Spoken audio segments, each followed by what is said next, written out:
Mtazamaji wa Mastaz TV, hali gani popote ulipo?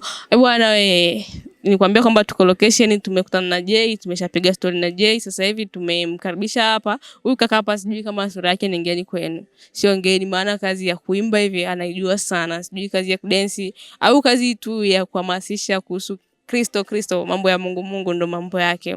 Anaitwa Jedemsi King, ndo huyo hapa. So Jedemsi tunamfahamu kwa uimbaji tu, anaimbaga, hatujui Jedemsi ni nani, amezaliwa wapi, ni mtoto wangapi, na ni kitu gani zaidi sana ambacho wanakiwaza kwenye maisha yake huko mbele. Leo nikaona sio mbaya mimi kukuletea Jedemsi na tupige naye story moja mbili tatu ili tumjue zaidi na zaidi. Ukae hapo hapo ulipo, usitoke. Nikusii tu usubscribe, kulike na kucomment chochote kibaya kitakachopita hapa, utuambie kwenye comment kwamba tumekosea au tumefanya vizuri.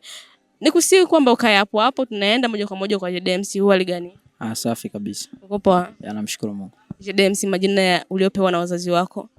Majina niliopewa na wazazi wangu naitwa Gideon Faraja. Wazazi wako ni watu wa Kristo sana? Nimezaliwa kwenye mazingira ya Kikristo kabisa yani. Ndio wakakupa majina ya huko Ugiriki eti? Ni kweli kabisa. Jedemsi, tunazoea sana kukuona kwenye masuala ya uimbaji, masuala sana ya content za kiinjili, unakuwa unashiriki zaidi sana. Hatujui Jedemsi ni nani na msimamo wako wewe ni upi na ilikuwaje tu ukawa mwimbaji. Tunaomba utupe story kidogo hapo. Jedemsi, kama mnavyonifahamu mimi ni mwimbaji ambaye nimezaliwa kwenye mazingira ya Kikristo. Lakini wakati nakuwa nikaona kabisa kipaji ambacho kipo ndani yangu ni kuimba. Ni kumuimbia Mungu tu yani. Na mimi ndo ikabidi niingie humo nikawa nafanya. Na mpaka sasa ndo nadumu kwenye hayo maisha. Okay, Jedemsi, ulizaliwa kwenye Ukristo. Sawa, kuna baadhi ya watu wanazaliwa kuwa mazingira ya Ukristo lakini hawaishi Ukristo kama wanavyoishi wazazi wao. Wewe haikupa changamoto ya kusema kwamba mimi ni kijana mtanashati, naweza nikaimba hata wimbo wangu wa muziki wa dunia na ukaenda, au haikupa changamoto kwa sababu kuna wale vijana ambao wanakuwa si wa Kristo, wanakuwa na dhiaka sana kwa vijana wa Kristo. Wewe ulikuwa unaionaje? Hizo changamoto tulizipitia na tunazipitia sana. Watu wanakuambia kwamba wewe mbona kijana unaweza kufanya mambo mengine kuliko hayo mambo ya kanisa. Lakini kikubwa tu ni kwamba mazingira ya kulelewa nayo. Unajua kuna mtu anaweza akalelewa kwenye mazingira ya Kikristo lakini mzazi wake akawa amfuatilii sana kwenye mambo anayoyafanya. Lakini sisi ni watu ambao tulikuwa tunafuatiliwa sana, yani tukikosea yani tunasemwa sana. Tukasimama kwenye msimamo. Kwa hiyo hakuna mtu ambaye anaweza akasimama kunitoa kwenye mstari ambao nimewekwa na wazazi wangu. Haiwezi kawezekana kabisa. Japokuwa changamoto tunakutana nazo lakini tunaendelea kusimama na kufanya kazi. Okay, Jedemsi, ulianza shauku au wazo la kusema kwamba niwe naimba muziki wa injili ilianza vipi au ulishawishiwa na kitu gani zaidi sana kanisani? Mimi nilishawishiwa kwa sababu nilikuwa naona sana wasanii wengi wakifanya huko mtandaoni. Lakini na mimi nikaona na mimi nina kipaji na mimi naweza nikafanya. Nikaona haikuniridhisha tu kuimba kanisani. Nikaona nijitafute mimi kama mimi na namshukuru Mungu mpaka sasa hivi naendelea vizuri. Sasa hivi tukiachana na ndo happy gospel, sijui miracle gospel, surprise. Nishawahi kuona sana kwenye mambo hayo ya gospel. Sasa sijui ni timu gani ya gospel unaisimamia. Tukiachana na surprise gospel, wewe binafsi una account yako? Na account yangu. Okay, Jedemsi, kama ulivyosema una account yako. Ni msanii nani alikuvutia zaidi sana wa uko mbali? Tukisema DRC, Uganda, Rwanda, Burundi, Kenya, tufika hadi Marekani, ni msanii yupi ambaye unamkubali sana na unakuwa unamfuatiliaga sana? Mimi nampenda sana Blaza Otachilamba. Okay, kwenye account yako tukisema leo tukutafute, tunakutafuta kwa jina gani? Nitafute kwenye account ambayo inaitwa The Kings of Even. Niko pale nimetulia. The King of Even. Ina maana zile kazi zako za kwenye masherehe unakuwa unaziweka kule au tu ni wimbo? Kule ni nyimbo. Sherehe zinapostiwa kwenye channel tofauti. Kule ni nyimbo tu yani. Okay, nishawahi sana kuona kwenye sifa na mabudu za kwenye sherehe nyingi, sijui inakuaje kwenye mpaka wewe ufike kuperform kwenye hizo sherehe, inakuaje hapo? Ni kwa vile unapenda kuimba, aidha unajisikia tu uende uonekane, au inakuwa na makubaliano? Yani iko hivi, wewe unaweza ukawa unajua kuimba lakini kama watu hawaoni kile kilichopo ndani yako hawezi wakakuita. Lakini mimi napenda kuimba lakini pia watu ambao wananialika wanaona kile kilichopo ndani yangu naweza kufanya. na ndo wananialika bwana kwenye hii tamasha, naomba uje unisaidie kwenye kufanya backup au kufanya sifa na maabudu. Naenda, hamna mkataba wote, ni kwa utukufu wa Bwana tu.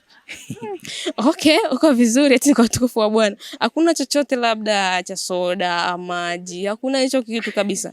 Soda inaweza ikakuwepo, lakini sio kwamba ni kweli, naelewa. Inaweza ikawepo, lakini sio kwamba tunafuata soda. Tunafuata kumtukuza Mungu. Vizuri. The King, kama The King ulivyosema, kwenye akaunti yako sasa hivi tukienda kufuatilia, tunaenda kuangalia kuna nyimbo ngapi? Ya sasa hivi kuna nyimbo moja ambayo inaitwa Show Me The Way. Ila hivi suni Jumamosi hapa kuna nyimbo nyingine ambayo naiposti inaitwa Wanishangaza. Tayari nishaanza kushare, watu wanaishare, wanaipromote. Jumamosi itakuwa out. Yeah. Okay. Tukiachana kwanza na hizo nyimbo zako, kuna upande huu ambao nimezoea sana kuona wa President Worship. Inakuwaje ile kundi yenu na mlikutanaje kwenye ile kundi? Maana kuna watu ambao wamesimama vizuri kwenye uimbaji, lakini sijawahi kuwaona wakiimba gospel popote au wana account yoyote, lakini wanakuwa kwenye ile President Worship. Nyie kama nyie mnajichukuliaje kule? Ya kule tunachukuliana kwanza kifamilia zaidi sana. Yaani unajua tukipata tamasha lazima tunatafutana kwa wale watu ambao tunazoeana kuonana kwenye yale mambo. Tunatafutana tunafanya. Japokuwa wengine uwaga wanaishia tu kule ila wapo kwenye magospel, lakini asilimia nyingi ya wengi wapo kule lakini pia wanafanya kazi za gospel. Okay, kule kuna faida gani pengine?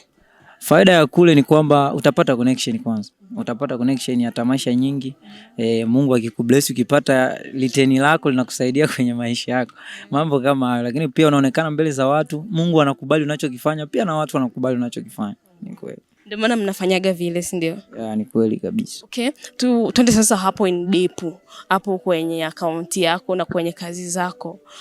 Unasema wimbo wa kwanza ilikuwa Show Me The Way. Kwa nini ulisema hivyo? Kwa nini ulimwambia Mungu akuoneshe njia? Ina maana unapoelekea unaona kama kuna mizozo au kuna michongoma huko mbele? Unajua kila kitu tunachokifanya hatuwezi kukifanya kwa akili zetu. Lazima tumshirikishe Mungu atuoneshe tuende, yani tutembee vipi, tufanye nini, ni kipi tufanye, ni kipi tusifanye. Ndio maana nyimbo yangu ya kwanza nilimwambia Mungu kwamba anionyeshe njia. Japo haso zipo, japo shida ni nyingi, lakini Mungu mwenyewe anionyeshe nitembee vipi, niende vipi. Yeah. Wimbo wa pili ukasema kwamba Wanishangaza, ina maana tayari mafanikio nayaona, Mungu anishangaza. Yeah. Okay, ni tuseme kwenye maandiko matakatifu yote ni kitabu gani unakipenda sana ukisoma? Napenda Zaburi 1:1. Okay, kumbe wewe ni Mkristo. Okay, tukiachana na hayo yote, kwa wale wana gospel ambao tayari washapiga hatua wa hapa kwetu, unatamani sana ufanye kazi na nani? Wapo wengi sana na wengi, uzuri wa bahati wengi ni marafiki zangu, na kila msanii wa gospel ambaye mimi namuonaga waga natamani kufanya naye kazi, na muda ukifika tu nitafanya na.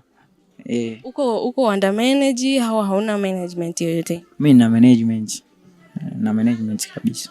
Sawa, management wako leo akakwambia kwamba inatakiwa ufanye kazi na nani, tuseme ndo unamuita nani, dada mmoja hivi anaimba sana, Beatrice, utaipokeaje hiyo kitu? Naweza nikafanya naye. Naweza nikafanya kama ni manager, lakini pia ni msanii ambaye anafanya vizuri kambini kwetu, nitafanya naye. Yeah. Okay, tukiachiana na masuala ya muziki, ni kitu gani ambacho unatamani sana ukifanya huko mbele? Huko mbele? Unapenda muziki kwa sababu wewe unakujua kwenye muziki, unapiga drums, una solo, sijui ukitaka tuna masuala tu yote ya muziki, ni kazi hipi nyingine unaitaka hapo mbele? Mimi natamani kufanya biashara. Yeah. Yeah. Okay. So unalipi la kumwambia mtazamaji wa Mastaz TV kwa muda huu? Watazamaji wetu ni kwamba mimi ni msanii wa gospel ambaye nafanya kazi kwenye surprise music, lakini pia nafanya kazi zangu binafsi. Ila soon nitaachia nyimbo yangu ambayo inaitwa Wanishangaza. Kwa hiyo tusogelee channel ya The Kings of Heaven ili ni support mimi kama kijana wenu, kama mdogo wenu. Na Mungu atakuwa mwaminifu kwenu. Amen. Okay, huyu kaka msitoke kumtazama. Ana mambo mengi anayafanyaga. So kuimba tu, hata kupiga drums anajua, kusolo anajua, hata bass anajua. Pia ana mambo mengi, kusifu na kuabudu anaweza, kucheza anaweza. Kwa hiyo tumsogelee ili tujue kile anachokwenda kukifanya. Kwenye Mastaz TV pia usikose kusubscribe kama hujawahi kufanya hivyo. Na kama ushawahi kufanya hivyo, comment yako pale chini itakuwa ni kitu cha maana. Bye bye.